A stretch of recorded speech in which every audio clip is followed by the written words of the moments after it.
Welcome to ITV. ముందుగా headlines చూద్దాం. కేటీఆర్ వ్యాఖ్యలు బాధ్యతారాహిత్యం. మెట్టు సాయి కుమార్. కేటీఆర్ మాటల్లో పరిపక్వత లేదన్న విమర్శ. ప్రజల తీర్పును గౌరవించాలన్న హితవు. వ్యక్తిగత దూషణలు రాజకీయ స్థాయిని దిగజారుస్తాయి.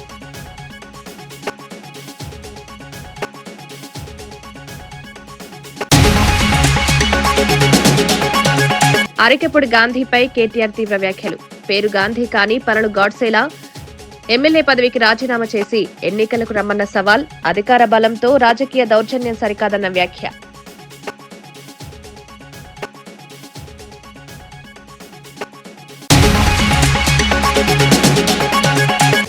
తిరుమలపై కూటమి సర్కార్ వైఫల్యం. వెల్లంపల్లి శ్రీనివాస్. తిరుమల పాలన టీటీడీదా టీడీపీదా? భక్తుల భద్రతలో ఘోర నిర్లక్ష్యం. దేవాదాయ శాఖ ఉందా అంటూ వెల్లంపల్లి ఫైర్.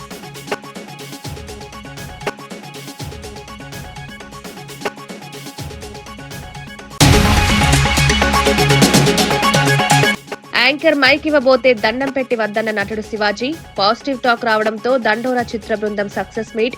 ఈ కార్యక్రమంలో మాట్లాడిన నటుడు శివాజీ తన వ్యక్తిగత విషయాలకు సినిమాతో లింక్ పెట్టొద్దని విజ్ఞప్తి. ఈ ప్రభుత్వానికి నిజంగా చిత్తశుద్ది ఉంటే తమ పార్టీకి చెందిన నాయకులు కార్యకర్తలు చేస్తున్న దురాగతాలు, అత్యాచారాలు, గంజాయి సంబంధిత నేరాలపై ముందుగా చర్యలు తీసుకోవాలని వైఎస్ఆర్సీపీ లీగల్ సెల్ అధ్యక్షుడు మనోహర్ రెడ్డి డిమాండ్ చేశారు. మీడియాతో మాట్లాడుతూ ప్రభుత్వం ప్రతిపక్షాలను లక్ష్యంగా చేసుకుని కేసులు పెట్టడంలో చూపుతున్న ఉత్సాహం అధికార పార్టీ నేతల విషయంలో ఎందుకు ప్రశ్నించడం లేదన్నారు. రాష్ట్రంలో జరుగుతున్న నేరాలకు రాజకీయ అండదండలు ఉన్నాయనే భావన ప్రజల్లో బలపడుతోందని ఆవేదన వ్యక్తం చేశారు. చట్టం ముందు అందరూ సమానమేనన్న మౌలిక సూత్రాన్ని ప్రభుత్వం విస్మరిస్తోందని విమర్శించారు. అధికార పార్టీకి చెందిన వారిపై విచారణలు నిలిచిపోతే ప్రజలకు న్యాయ వ్యవస్థపై నమ్మకం పోతుందన్నారు. పీకుడు భాషతోనే ఈ పోలీసు వాళ్ళంతా ఇలాంటి కేసులు పెడుతున్నారనేది కూడా అర్థమైతా ఉంది మనకి. ఎందుకంటే వాళ్ళు నిజంగా వాళ్ళకి చిత్తశుద్ధి ఉంటే పవన్ గాని లోకేష్ గాని ఈ రాష్ట్రంలో వాళ్ళ పార్టీ వాళ్ళు చేస్తున్న దురాగతాలు, అత్యాచారాలు, గంజాయికి సంబంధించిన నేరాలు వీటిపైన చర్యలు తీసుకోలేక ప్రత్యర్థి పార్టీలను అంచివేయడానికి, వాళ్ళను భయోభ్రాంతాలని గురి చేయడానికి ఇట్లాంటివన్నీ పెడుతున్నారని చెప్పి మనకు అర్థమైతా ఉంది. పత్తికొండ మేజిస్ట్రేట్, ఆలూరులో మేజిస్ట్రేట్ లేకపోతే ఇన్ఛార్జిగా ఆమె మేజిస్ట్రేట్ గారు అక్కడికి వెళ్తే ఆ సందర్భాన్ని పురస్కరించుకుని సాయంత్రం 4:10 కోర్టు హాల్లో ఉన్నటువంటి ఒక వ్యక్తిని, సరెండర్ అయిన వ్యక్తిని ఇద్దరు పోలీసులు, చిప్పగిరి ఎస్ఐ సతీష్, తర్వాత పత్తికొండ ఎస్ఐ విజయ్ కుమార్లు, వీళ్ళిద్దరుతో పాటు సిబ్బంది పోయి చొక్కా పట్టుకుని కోర్టు హాల్ నుంచి ఈడ్చుకొచ్చి వాళ్ళ పోలీస్ వ్యాన్ లో ఎక్కిస్తే న్యాయవాదులు అక్కడ ఆందోళన చేశారు, రోడ్డు పైన ధర్నా చేశారు. అక్రమంగా నిందితుడిని తీసుకొని పోయి కోర్టులో ప్రవేశపెట్టడం, రిమాండ్ పంపించడం జరిగింది. అంటే ఇది చట్టం ప్రకారము, రాజ్యాంగం ప్రకారం కోర్టు హాల్లో లొంగిపోయిన నిందితుడిని అరెస్టు చేయకూడదనేది ప్రత్యేకమైన నిబంధనలు ఉన్నప్పటికీ సాక్షాత్తు న్యాయస్థాన కోర్టు హాల్లోకే ప్రవేశించి ముద్దాయిని తీసుకుపోవడం అనేది ఒక తీవ్రమైన నేరం. పొలిటికల్ అజెండాతో గ్రామాల్లో జరిగిన చిన్న చిన్న విషయాలను కూడా, సర్దుకుపోయే విషయాలను కూడా, బంధువుల మధ్య జరిగిన చిన్న సంఘటనలు కూడా భూతద్దంలో చూపించి రాజకీయ అజెండాతో వేధింపులు చేసి అక్రమంగా కేసులు పెట్టడం, హింసను వైఎస్ఆర్ కాంగ్రెస్ పార్టీ ప్రేరేపిస్తుందనే అభిప్రాయాన్ని కలుగజేయడం, ఈ సందర్భంగా జంతు బలులు చేశారని చెప్పి కేసులు పెట్టారు. జీవహింసకు పాల్పడ్డారని బర్త్డే సందర్భంగా 20 పొట్టేళ్లు నరికి 20 పొట్టేళ్ల తలకాయలు హారంగా చేసి బాలకృష్ణ సినిమా విడుదల సందర్భంగా, తర్వాత బాలకృష్ణ గారు గెలిచినప్పుడు చెలమత్తూరులో వాళ్ళ అభిమానులు రక్తాభిషేకం చేసి 20 పొట్టేళ్లను నరికి పొట్టేళ్ల తలలను బాలకృష్ణ ఫ్లెక్సీకి. శాంతి భద్రతల విషయంలో ఎలాంటి రాజీ ఉండదని ముఖ్యమంత్రి చంద్రబాబు నాయుడు మరోసారి పునరుద్ఘాటించారు. రాష్ట్రంలో శాంతియుత వాతావరణాన్ని భంగం చేసే ప్రయత్నాలను ప్రభుత్వం సహించదని స్పష్టం చేశారు. రప్పారప్ప అంటూ కొందరు ఉద్దేశపూర్వకంగా రెచ్చగొట్టే వ్యాఖ్యలు చేస్తున్నారని పేర్కొంటూ అటువంటి ధోరణిపై కఠిన చర్యలు తప్పవని హెచ్చరించారు. ఈ వ్యాఖ్యల ద్వారా వైసీపీని పరోక్షంగా విమర్శించారు. రాజకీయ ముసుగులో చట్ట వ్యతిరేకత చర్యలకు పాల్పడితే కఠినంగా వ్యవహరిస్తామని సీఎం స్పష్టం చేశారు. ప్రజల ప్రాణాలు, ఆస్తుల భద్రతే ప్రభుత్వానికి మొదటి ప్రాధాన్యమని తెలిపారు. శాంతి భద్రతలు దెబ్బతింటే అభివృద్ది కుంటుపడుతుందన్న విషయాన్ని ప్రతిపక్షాలు కూడా గుర్తించాలన్నారు.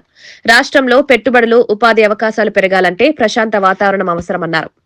అంటే మనం గుర్తుపెట్టుకోవాల్సింది ఏదైనా సరే సమాజ హితం కోసం కాకుండా రాజ్యాంగ పరంగా కాకుండా చట్ట వ్యతిరేక కార్యక్రమాలు ఏవి కూడా సస్టైన్ కావు. రాయలసీమలో ఒకప్పుడు పెద్ద ఎత్తున ముఠా కక్షలు ఉండేటివి.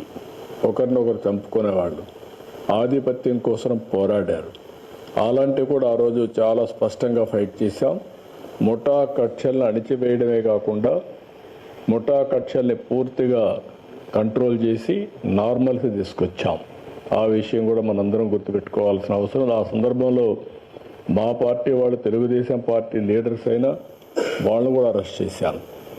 ఎందుకంటే కఠినంగా వ్యవహరిస్తే తప్ప ఇది సాధ్యం కాదని. అదే సమయంలో మూడో సమస్యను మీరు ఒకసారి చూస్తే కమ్యూనల్ వైలెన్స్ వచ్చి హైదరాబాద్లో 6 నెలలు కర్ఫ్యూలు పెట్టి రాష్ట్రం మొత్తం అనేక ప్రాంతాల్లో మత విద్వేషాలు రెచ్చగొడతా ఉంటే దాన్ని కూడా కంట్రోల్ చేశాం. అయితే ఈరోజు ఇంకొక పక్కన మీరు చూస్తే రౌడీయిజం నేను ఒక మాటే చెప్పాను. ఎవరైనా సరే రౌడీగా ఉండాలనుకుంటే మాత్రం ఈ రాష్ట్రంలో మీకు ప్లేస్ లేదు. అవసరమైతే రాష్ట్ర బహిష్కరణ చేశాం, కొంతమందిని గట్టిగా కఠినంగా యాక్ట్ చేశాం. దాంతో రౌడీలు అనేవాళ్ళు కూడా ఎక్కడా లేకుండా పోయే పరిస్థితులు. ఒకప్పుడైతే గల్లీకి ఒక రౌడీ, వీధికి ఒక రౌడీ కూడా తయారై పెద్ద ఎత్తున సెటిల్మెంట్ వీళ్ళే, భూ కబ్జాలు వీళ్ళే, ఊర్లో పెత్తనం వీళ్ళే, వీళ్ళ ఇష్ట ప్రకారం చేస్తే అవన్నీ కంట్రోల్ చేశాం. కానీ 1924 లా అండ్ ఆర్డర్ విచ్చలవిడిగా భ్రష్టు పట్టించారు. ఇంకొక పక్కన అనేక సమస్యలు వచ్చాయి. తిరుమల తిరుపతి దేవస్థానం అపవిత్రం చేసే పరిస్థితికి వచ్చారు. భక్తుల మనోభావాలు దెబ్బతినే పరిస్థితికి వచ్చాయి. ఇంకొక పక్క ఒకప్పుడు తిరుపతిలో నేను చూశాను. నేను ఒకప్పుడే తిరుపతిలో కూడా లా అండ్ ఆర్డర్ లేకపోతే పోరాడాం. చిత్తూరు జిల్లాలో లా అండ్ ఆర్డర్ లేకపోతే గట్టిగా ఫైట్ చేసి మళ్ళా లా అండ్ ఆర్డర్ రెస్టోర్ చేసే పరిస్థితికి వచ్చాం. ఎప్పుడు కూడా నేను అధికారంలో ఉన్నా, అపోజిషన్లో ఉన్నా, లా అండ్ ఆర్డర్ చేతికి తీసుకు ఆర్థిక సంఘం నిధులు ఎవడబ్బ సొత్తు అని ఇష్టాసారంగా వ్యవహరిస్తున్నావు చంద్రబాబు అంటూ వైఎస్ఆర్సీపీ పంచాయతీ రాజ్ విభాగం అధ్యక్షుడు వెన్నపూసి రవీంద్రారెడ్డి తీవ్రస్థాయిలో ప్రశ్నించారు.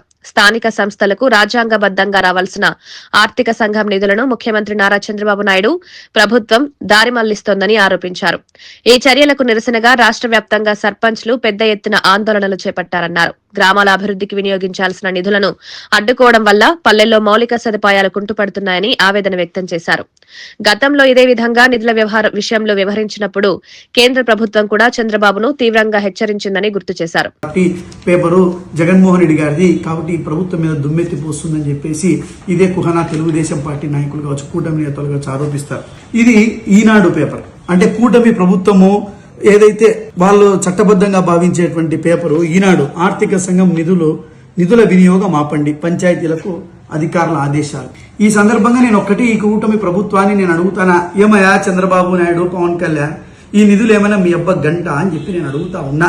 ఇది స్థానిక సంస్థలకు రావాల్సినటువంటి స్థానిక సంస్థల యొక్క ప్రజాప్రతినిధుల హక్కు. కేంద్రం విడుదల చేసేటువంటి డబ్బు. ఈ నిధులు నువ్వు దారి మళ్లిస్తే ఈ నిధుల్ని విడుదల చేయండి అని చెప్పేసి ఈ నిధుల కోసం కదం తొక్కిన సర్పంచులు పంచాయతీరాజ్ కమిషనర్ కార్యాలయం ఎదుట ధర్నా. 15th ఫైనాన్స్ కమిషన్ నిధులు తక్షణమే విడుదల చేయాలి. సర్పంచులు, ఎంపీపీలు పెద్ద ఎత్తున ధర్నా. అంటే అనేక రకాల పోరాటాలు చేసి సాధించుకున్నటువంటి నిధులను నువ్వు దారి మళ్లిస్తే ఎందుకు దారి మళ్లించినావని చెప్పేసి ఆ రోజు సర్పంచులతో పెద్ద ఎత్తున ధర్నాలు, నిరసనలు వైఎస్ఆర్ కాంగ్రెస్ పార్టీ ఆధ్వర్యంలో పంచాయతీరాజ్ విభాగం తరపున పెద్ద ఎత్తున పోరాటం చేస్తే నీకు వల్ల కాక ఇంక నువ్వు దాన్ని తిప్పుకోలేక చిట్ట చివరకు నిధులు విడుదల చేశారు. ఆ నిధుల విడుదల చేస్తే కూడా కేంద్ర ప్రభుత్వం నీ నెత్తిన మొటిక్కాయ కొట్టి నీకు పెనాల్టీలు కూడా విధించింది. పంచాయతీ నిధులు వాడుకునేందుకు 8.98 crores వడ్డీ రూపంలో రాష్ట్ర ప్రభుత్వం పే చేసింది. గతంలో నిధులకు సంబంధించి కూడా గతంలో 1121.2 కోట్లను విడుదల చేయగా 8 నెలల తర్వాత ఈ ఏడాది ఆగస్టులో జమ చేసినందుకు అప్పట్లో వడ్డీగా 55.31 రూపాయలు. అంటే మొత్తం రాష్ట్ర ప్రభుత్వము 15th ఫైనాన్స్ కమిషన్ నిధులు దారి మళ్లించినందుకు గాను స్థానిక సంస్థల వైఎస్ఆర్సీపీపై కూటమి సర్కార్ నిరంతరం బురద జల్లడమే పనిగా పెట్టుకుందని వైఎస్ఆర్సీపీ నేత మాజీ మంత్రి వెల్లంపల్లి శ్రీనివాస్ తీవ్రస్థాయిలో మండిపడ్డారు. జరిగిన మీడియా సమావేశంలో ఆయన కూటమి ప్రభుత్వ పాలనపై ఘాటైన విమర్శలు చేశారు. రాష్ట్రంలో అసలు దేవాదాయ శాఖ ఉందా అంటూ ప్రశ్నించిన ఆయన కూటమి పాలనలో తిరుమలలో సామాన్య భక్తులు తీవ్ర ఇబ్బందులు ఎదుర్కొంటున్నారని ఆగ్రహం వ్యక్తం చేశారు. తిరుపతిలో మళ్లీ తొక్కిసలాట జరగడం ప్రభుత్వ నిర్లక్ష్యానికి నిదర్శనమన్నారు. వరుస సెలవుల వల్ల భక్తుల రద్దీ పెరుగుతుందని తెలిసినా ముందస్తు చర్యలు ఎందుకు తీసుకోలేదని ప్రశ్నించారు. ఎన్ని ఘటనలు జరిగినా ప్రాణాలు పోయినా పాలకులు అప్రమత్తం కావడం లేదని విమర్శించారు. ఏర్పడ్డాక అనేక ఘటనలు జరుగుతున్నప్పటికీ కూడా తిరుమల తిరుపతి చైర్మన్ మిస్టర్ నాయుడు గారు కావచ్చు, బిఆర్ నాయుడు గారు కావచ్చు, అదేవిధంగా తిరుమల తిరుపతి స్థానం జేఈఓ వెంకయ్య చౌదరి గారు కావచ్చు, పాలక మండలి కావచ్చు, ఇతర అధికారులు కావచ్చు, కూటమి ప్రభుత్వం కావచ్చు, ఎవరు కూడా ఎటువంటి బాధ్యత లేకుండా తిరుమల తిరుపతి దేవస్థానం యొక్క పరిపాలనని గాలికి వదిలేసి, ఎందుకంటే గురువారం క్రిస్మస్, శుక్ర శని ఆదివారం సెలవులని చెప్పని 4 రోజులు సెలవులని చెప్పని తిరుమల తిరుపతి దేవస్థానానికి భక్తులు వచ్చే సంగతి మీకు తెలియదా? సెలవు రోజుల్లో తిరుమల తిరుపతి దేవస్థానంలో ఏ విధమైన పరిపాలన చేయాలని చెప్పని కనీసం ఇంగిత జ్ఞానం కూడా తిరుమల తిరుపతి దేవస్థానం అధికారులకు కానీ కూటమి ప్రభుత్వానికి కూడా లేదు. ఎందుకంటే శ్రీవారి మెట్టు మార్గం అనేది అలివేల మంగాపురం, మన శ్రీనివాస మంగాపురం దాటిన తర్వాత శ్రీవారి మెట్టు ఉంటుంది. ఆ మెట్టు ద్వారా పైకి వెళ్ళే దర్శనం టోకెన్లు ఇదివరకు గతంలో ఆ మెట్ల మార్గం దగ్గరే ఇచ్చి ఉండేవాళ్ళు. ఇప్పుడు ఆ టికెట్స్ కూడా అక్కడ ఎవరైతే మెట్ల మీద వెళ్తున్నారో ఆ మెట్ల మార్గం, శ్రీవారి మెట్ల మార్గం మీద వెళ్ళే వారి టికెట్స్ టోకెన్స్ కూడా అలిపిరి దగ్గర భూదేవి కాంప్లెక్స్లో ఇవ్వడం ఏంటి? అసలు నాకు అర్థం కావట్లేదు. ఎందుకు మార్చారు మీరు? ఎందుకు మార్చాల్సిన అవసరం వచ్చింది? అంటే భక్తులకి ఎప్పుడైనా కానీ మెరుగైన సౌకర్యాలు ఇస్తారా? భక్తులకి ఎప్పటికప్పుడు ఇబ్బంది పెట్టాలని ప్రయత్నం చేస్తారనేది నేను సూటిగా టీటీడీ పాలక మండలి కావచ్చు, చైర్మన్ కావచ్చు, కూటమి ప్రభుత్వంలో ఉన్న నాయకులందరికీ కూడా నేను సూటిగా ప్రశ్నిస్తాను. నిత్యం తిరుమలపై వైసీపీ కుట్రలు చేస్తోందని టీడీపీ రాష్ట్ర ఉపాధ్యక్షులు వేమూరి ఆనంద్ సూర్య తీవ్ర ఆరోపణలు చేశారు. అమరావతిలోని ఎన్టీఆర్ భవన్ నుంచి జరిగిన మీడియా సమావేశంలో ఆయన మాట్లాడారు. పవిత్రమైన తిరుమలను రాజకీయాల కోసం వాడుకుంటూ భక్తుల మనోభావాలను దెబ్బతీసేలా వైసీపీ వ్యవహరిస్తోందని విమర్శించారు. తిరుమలలో ప్రతి చిన్న ఘటనను వక్రీకరించి ప్రచారం చేయడం వెనుక రాజకీయ కుట్ర స్పష్టంగా కనిపిస్తోందన్నారు. టీటీడీపై రాష్ట్ర ప్రభుత్వం తప్పుడు ఆరోపణలు చేస్తూ ప్రజల్లో గందరగోళం సృష్టించడమే వైసీపీ లక్ష్యమని ఆరోపించారు. కూటమి ప్రభుత్వం అధికారంలోకి వచ్చిన తర్వాత భక్తుల సౌకర్యార్థం భద్రత కోసం అనేక చర్యలు తీసుకుంటుందన్నారు. అయినప్పటికీ అభివృద్ధిని సహించలేని వైసీపీ నాయకులు కావాలనే వివాదాలు లేపుతున్నారన్నారు. ఎందుకు చెప్తున్నానంటే ఈనాడు ఆంధ్ర రాష్ట్రంలో ఉన్నటువంటి ప్రతి దేవాలయం మీద తను అధికారంలో ఉన్నప్పుడు అనేక రకాలైనటువంటి కుట్రలు చేయటం, దేవాలయ వ్యవస్థని అగౌరవపరిచే విధంగా చర్యలు చేపట్టడం, అన్నింటికన్నా కూడా ఆంధ్రదేశంలో తిరుమల తిరుపతి దేవస్థానం ప్రముఖమైనటువంటి అతిపెద్ద దేవాలయంగా, ప్రపంచ దేశాలలోనే కోట్లాది మంది భక్తులున్న దేవాలయంగా సాక్షాత్తు శ్రీ వెంకటేశ్వర స్వామి వారు కొలువై ఉన్నటువంటి తిరుమల తిరుపతి దేవస్థానం దగ్గర నుంచి ఆంధ్ర రాష్ట్రంలో ఉన్న ప్రతి దేవాలయం మీద కూడా ఈ వైసీపీ కుళ్ళుతోనూ కుట్రలు చేస్తూ హిందూ భావజాలాన్ని నాశనం చేయటం కోసం, హిందువులని అడ్డుకోవటం కోసం జగన్మోహన్ రెడ్డి వైసీపీ నాయకుడు ఎవరైతే ఉన్నారో ఆ జగన్మోహన్ రెడ్డి పాలనలో జరిగిన కుట్రలని ఈనాడు మళ్ళీ ప్రతిపక్షంలో కూడా, ప్రతిపక్షం అంటే ఆయనకి ప్రతిపక్ష హోదా లేదండి. ఇక్కడ మనకు సామెత చెప్పినట్టుంది, మేనేజర్కి ఎక్కువ ఈ ఎండీకి తక్కువ అనే పరిస్థితిలో ఈనాడు జగన్మోహన్ రెడ్డి తన కాలం వెళ్ళబుచ్చుతూ తన అక్కసు తీర్చుకోవటం కోసం దేవాలయాల్ని ముఖ్యమంత్రి రేవంత్ రెడ్డిపై అనుచిత వ్యాఖ్యలు చేస్తే ఊరుకునేది లేదని బీఆర్ఎస్ నేతలకు హెచ్చరిస్తున్నామని ఎమ్మెల్సీ బల్మూర్ వెంకట్ స్పష్టం చేశారు. జూబ్లీహిల్స్ ఉప ఎన్నికతో పాటు స్థానిక ఎన్నికల్లోనూ ప్రజలు బీఆర్ఎస్ కు స్పష్టమైన బుద్ది చెప్పినా కేటీఆర్ కి మాత్రం ఎలాంటి మార్పు కనిపించడం లేదని విమర్శించారు. 10 ఏళ్ల బీఆర్ఎస్ పాలనలో చేయలేని అనేక అభివృద్ది పనులను ప్రస్తుత సీఎం రేవంత్ రెడ్డి చేస్తున్నారని, అయినప్పటికీ అదే అహంకారపూరిత ధోరణితో విమర్శలు చేయడం దురదృష్టకరమన్నారు. ప్రజల తీర్పును గౌరవించకుండా రాజకీయ స్థాయిని దిగజార్చే వ్యాఖ్యలు చేయడం సరికాదని సూచించారు. బాధ్యతాయుతమైన ప్రతిపక్షంగా వ్యవహరించాల్సిన అవసరం ఉందని, వ్యక్తిగత దూషణలు ప్రజాస్వామ్యానికి హానికరమని చెప్పారు. ముఖ్యంగా కేటీఆర్ తన వైఖరిని మార్చుకుని ప్రజా సమస్యలపై నిర్మాణాత్మకంగా స్పందించాలని హితవు పలికారు. మీ దగ్గర నుంచి అధికారాన్ని ప్రజాపాలన ముఖ్యమంత్రి రేవంత్ రెడ్డి గారు ఇచ్చారు. అహంకారంతో మాట్లాడే కేటీఆర్ గారు, అహంకారంగా పుట్టినటువంటి వ్యవస్థకు పుట్టినటువంటి కేటీఆర్ గారు, మీరు మాట్లాడే ముందు మీ నోరు పొదుపులో పెట్టుకోండి. బూతు మాట్లాడే ముందు, బూతుగా అనిపించే మాటలు అనే ముందు ఒక మాట చెప్తున్నా మీకు వినండి. పొద్దున్న లోవంగానే మీ పని ఏందండి? రేవంత్ రెడ్డి గారిని తిట్టడము, కాంగ్రెస్ పార్టీని తిట్టడము. కేటీఆర్ కి మతి భ్రమించి మైండ్ దొబ్బి ఎర్రగడ్డకు దగ్గరలో ఉన్నాడు. కల్వకుంట్ల కుటుంబం మొత్తం వ్యవస్థ కూడా వచ్చినా కూడా రేవంత్ రెడ్డి గారి కాలి గోటికి సరిపడని చెప్తున్నాం. చిల్లర మాటలు మాట్లాడుతా ఉన్నారు, మతి భ్రమించి మాట్లాడుతున్నావు, ఏం మాటలు తెలుగులో మాట్లాడుతా ఉన్నావు. నిన్ను మీ యొక్క అహంకారమైనటువంటి వ్యవహారాలను, వారి పనులను తెలంగాణ ప్రజానికం ఇంకా మర్చిపోలేదు. మీరు చేసిన మోసాలు మర్చిపోలేదు. మీ అహంకారం కారణాలు ఎక్కడ మర్చిపోలేదు.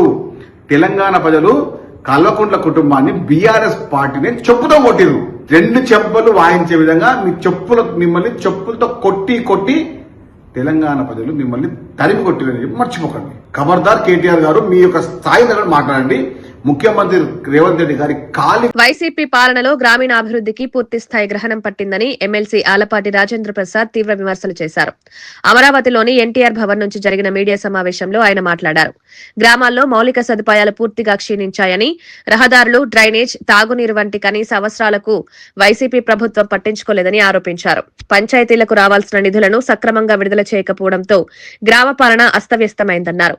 ఉపాధి హామీ పనులు, గ్రామీణాభివృద్ది కార్యక్రమాలు కాగితాలకే పరిమితమయ్యాయని విమర్శించారు. వైసీపీ పాలనలో గ్రామ సర్పంచ్లు, ప్రజాప్రతినిధులు ఆర్థిక ఇబ్బందులతో అవస్థలు పడ్డారని తెలిపారు. ప్రస్తుత కూటమి ప్రభుత్వం గ్రామాల అభివృద్ధికి ప్రాధాన్యతనిస్తూ ముందుకు సాగుతోందన్నారు. రాష్ట్ర ప్రభుత్వం కలిసి ఈ రోజున ఉద్యానవన పంటల్ని పెంపొందించాలని చెప్పి, వ్యవసాయం లాభసాటిగా మరల్చాలని చెప్పి ప్రయత్నించినటువంటి అంశాలన్నింటినీ కూడా ఈ రోజున ఎక్కడ కూడా యాంత్రీకరణ అనే మాట లేకుండా 5 ఏళ్లు పబ్బం గడుపుకున్నటువంటి రైతుల్ని, కష్టాలకి నష్టాలని నువ్వే ప్రభుత్వ పరంగా కల్పించినటువంటి నాయకుడు ఎవరైనా ఉన్నాయంటే జగన్మోహన్ రెడ్డి. ఎప్పుడు ప్రకృతి ద్వారా నష్టం జరిగినటువంటి సందర్భంలో రైతు నష్టపోయాడు తప్పితే ఏ ప్రభుత్వం వల్ల రైతు నష్టపోలా. కానీ నీ యొక్క చర్యల వల్ల, నీ యొక్క విధానం వల్ల, నీ యొక్క ఆలోచన వల్ల ప్రతి రైతు కూడా నష్టపోయినటువంటి ప్రాంతాలకు అతీతంగా నష్టపోయినటువంటి పరిస్థితి నీ పాలనలో చూసినటువంటి రైతాంగం ఈ రోజున ఎన్నో రకాలుగా లాభపడతా ఉంది. అంతేకాకుండా నువ్వు ఇవ్వవలసినటువంటి రైతు బకాయిలను కూడా ఈ కూటమి నాయకత్వం చెల్లించటం. అంతేకాకుండా రోడ్లు, ఏ రకంగా రోడ్లు వేశాం? గతంలో 2014-19లో 25,000 కిలోమీటర్ల రోడ్లని గ్రామీణ ప్రాంతంలో వేసినటువంటి ఘనత ఈనాటి యువ నాయకుడు నారా లోకేష్ గారికి దక్కిందని చెప్పి మనం చేస్తా ఉన్నాం. అంతేకాకుండా ఈ కూటమి ప్రభుత్వం నువ్వు గతంలో నీ పాలనలో కనీసం మెయింటెనెన్స్కి, ఆఖరికి బ్లీచింగ్ పౌడర్కి, ఆఖరికి కరెంటు బల్బు వేసుకోవడానికి కూడా నిధులు లేకుండా చేసి ఉంటే ఈ రోజున దాదాపు 1932 కోట్ల రూపాయల నిధుల్ని, 15th ఫైనాన్స్ కింద వచ్చిన నిధుల్ని మరి ఈ రోజున పంచాయతీలకే కేటాయించడం కాకుండా మళ్ళీ ప్రత్యేకంగా ఈ రాష్ట్ర ప్రభుత్వం, మరి ముఖ్యంగా పవన్ కళ్యాణ్ గారి నాయకత్వంలో దాదాపు 1674 కోట్లు ఈ రోజున పంచాయతీలకు చెల్లించాం. శేరిలింగంపల్లి ఎమ్మెల్యే అరికపుడి గాంధీ పేరు మాత్రమే గాంధీ అని, కానీ ఆయన చేసే పనులన్నీ గాడ్సే పనుల్లో ఉన్నాయని బీఆర్ఎస్ వర్కింగ్ ప్రెసిడెంట్ కేటీఆర్ తీవ్ర వ్యాఖ్యలు చేశారు. ప్రజాస్వామ్య విలువలు నైతికత గురించి మాట్లాడే అర్హత ఆయనకు లేదని విమర్శించారు. ప్రజల విశ్వాసాన్ని కోల్పోయిన ఎమ్మెల్యే పదవిలో కొనసాగడం సరికాదని పేర్కొన్నారు. అరికెపుడి గాంధీకి నిజంగా దమ్ము ధైర్యం ఉంటే వెంటనే ఎమ్మెల్యే పదవికి రాజీనామా చేసి ఉప ఎన్నికలకు రావాలని సవాల్ విసిరారు.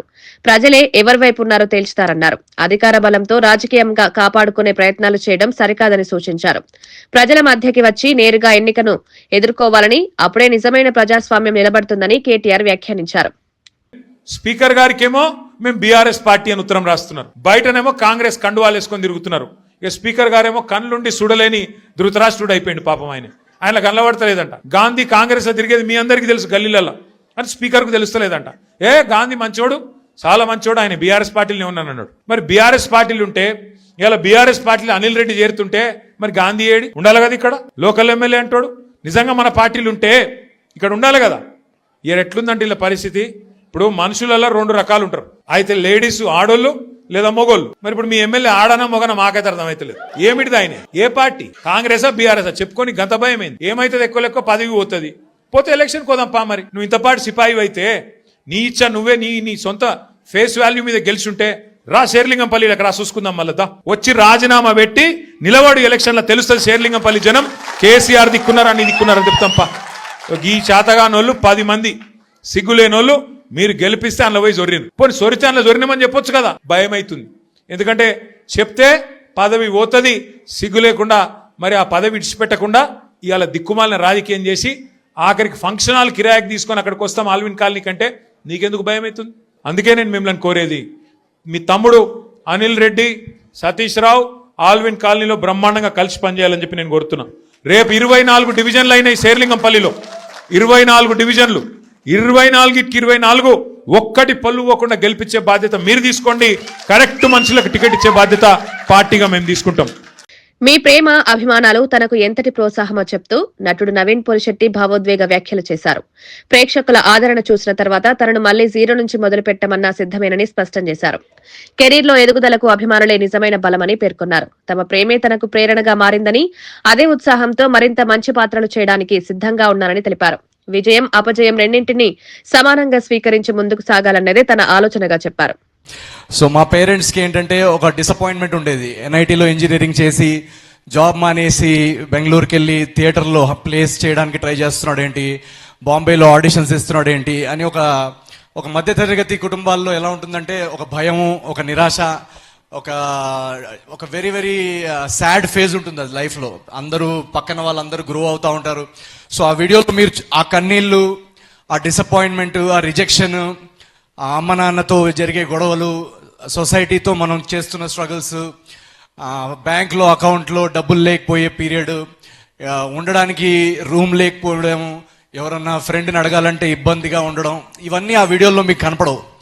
సో ఆ ఏవీలో దాని తర్వాత పాత్ మాత్రమే కట్ చేసి పెడతారు. సో ఇది మీకు మీరు ఎందుకు షేర్ చేస్తున్నానంటే ఆ డార్క్ ఫేజ్లో, ఆ డార్క్ ఫేజ్ అని నేను అన్నారు. ఇప్పటికీ నా లైఫ్లో అది బెస్ట్ ఫేజ్ అని నేను అంటాను. ఎందుకంటే ఇన్ 2 minutes నేను దానికి ఆన్సర్ చెప్తాను. ఆ ఫేజ్లో ఎంత లో పాయింట్కి వెళ్ళినా ఒక చిన్న హోప్ ఉండాలి, మళ్ళీ నెక్స్ట్ డే లేచి ట్రై చేయాలి. ఆ హోప్ ఆ మూమెంట్లో నాకు ఎందుకు వచ్చిందో నాకు తెలియదు, కానీ ఈ రోజు దానికి ఆన్సర్ మీ అందరు ఎనర్జీ, మీ అందరు ప్రేమ అభిమానం చూస్తుంటే దానికి వెనకాలకి వెళ్ళి ఆలోచిస్తే ఒకవేళ నాకు ఈరోజు మీరు చూపించిన ప్రేమ అభిమానం చూపించి మళ్ళీ నా లైఫ్ రివైండ్ చేసి నువ్వు మళ్ళీ అలాగే నథింగ్ నుంచి స్టార్ట్ చేసి మళ్ళీ కష్టపడితే నీకు ఓకేనా అంటే నేను మళ్ళీ ఓకే అనంట. సో కాకినాడ జిల్లా ఎస్పీ బిందు మాధవ్ ఆదేశాల మేరకు రోడ్డు ప్రమాదాల నివారణే లక్ష్యంగా జగ్గంపేట పట్టణంలో పోలీసులు భారీ బైక్ ర్యాలీ నిర్వహించారు. ఈ కార్యక్రమానికి జగ్గంపేట సీఐ వైఆర్కే శ్రీనివాస్ నేతృత్వం వహించారు. ఎస్ఐలు, పోలీస్ సిబ్బంది అందరూ హెల్మెట్లు ధరించి ర్యాలీలో పాల్గొని వాహనదారులకు రోడ్డు భద్రతపై అవగాహన కల్పించారు. ముఖ్యంగా ద్విచక్ర వాహనదారులు తప్పనిసరిగా హెల్మెట్ ధరించాలని, ట్రాఫిక్ నిబంధనలు పాటించడం ద్వారా ప్రాణనష్టం తగ్గించవచ్చని పోలీసులు సూచించారు.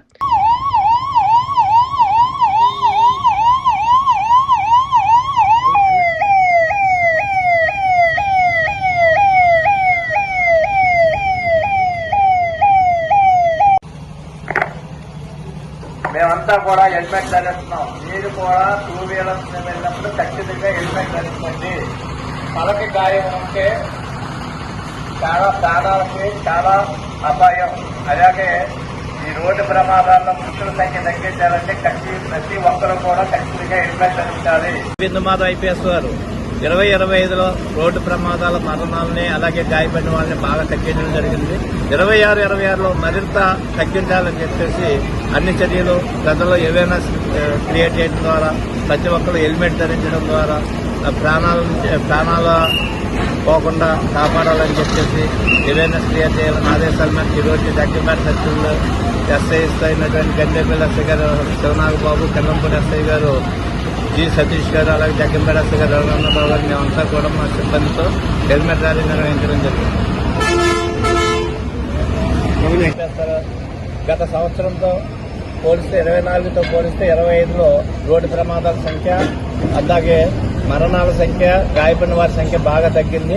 26లో టార్గెట్ మీడియా ప్రతినిధులను ఉద్దేశించి మాట్లాడిన శివాజీ తన వ్యక్తిగత విషయాల జోలికి వెళ్లొద్దని స్పష్టమైన విజ్ఞప్తి చేశారు. వ్యక్తిగత జీవితానికి సంబంధించిన అంశాలను తానే చూసుకుంటారని, వాటిని పబ్లిక్ చర్చగా మార్చవద్దని కోరారు. దండోరా సినిమా విజయాన్ని ఆస్వాదించాల్సిన సమయంలో అనవసరమైన వ్యక్తిగత అంశాలు ప్రస్తావించడం బాధ కలిగిస్తోందన్నారు. సినిమా కోసం ఎంతో కష్టపడ్డ టీం శ్రమకు గుర్తింపుగా వచ్చిన విజయాన్ని మాత్రమే ముందుకు తీసుకువెళ్లాలని, ప్రేక్షకులు ఇచ్చిన ఆదరణే తనకు అతిపెద్ద సంతృప్తి అని శివాజీ తెలిపారు. తన పని సినిమాల ద్వారా ప్రేక్షకులను మెప్పించడమేనని, వ్యక్తిగత వ్యవహారాలు తన పరిధిలోనే ఉండాలని స్పష్టం చేశారు. మీడియా బాధ్యతాయుతంగా వ్యవహరించాలని, కళాకారుల వ్యక్తిగత గౌరవాన్ని కాపాడాలని ఈ సందర్భంగా శివాజీ ప్రొడ్యూసర్ దయచేసి ఈ సినిమాకి నా వ్యక్తిగత విషయాలకి వాటి జోలు పోవద్దు. అది నేను సపరేట్గా చూసుకుంటాను. మీ అందరం మనందరం కలిసి మాట్లాడుకుంటాం. దయచేసి ఈ సినిమాని ప్రమోట్ చేయండి. ఎందుకంటే ఆ నిందని నేను మోయాల్సి వస్తా లేకపోతే. సో ఈ సినిమా గురించి మాత్రమే మాట్లాడండి దయచేసి. నేను థియేటర్లో మాట్లాడతా ఆడియన్స్తో. నేను థియేటర్కి వస్తా, థియేటర్లో మాట్లాడతా ఏం మాట్లాడాలన్నా కూడా.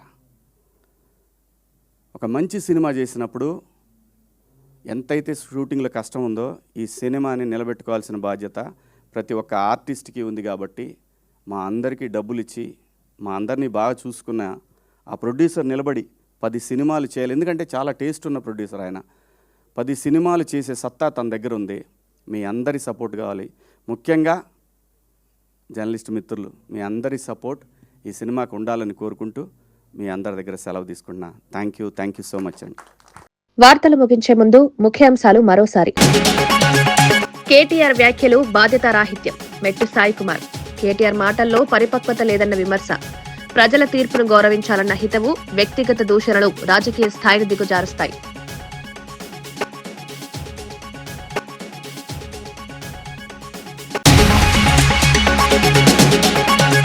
అరికెప్పుడు గాంధీపై కేటీఆర్ తీవ్ర వ్యాఖ్యలు. పేరు గాంధీ కానీ పనులు గాడ్సేలా.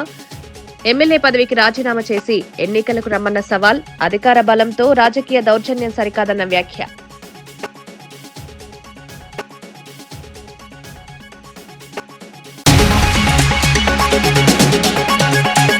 తిరుమలపై కూటమి సర్కార్ వైఫల్యం.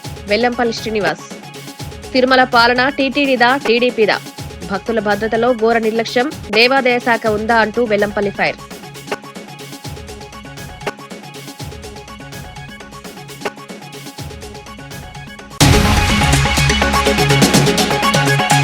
యాంకర్ మైక్ ఇవ్వబోతే దండం పెట్టి వద్దన్న నటుడు శివాజీ. పాజిటివ్ టాక్ రావడంతో దండోరా చిత్ర బృందం సక్సెస్ మీట్. ఈ కార్యక్రమంలో మాట్లాడిన నటుడు శివాజీ తన వ్యక్తిగత విషయాలకు సినిమాతో లింక్ పెట్టొద్దని విజ్ఞప్తి. ఇవి ఈనాటి వార్తా విశేషాలు. మరో బులెటిన్లో మళ్ళీ కలుద్దాం. నమస్కారం.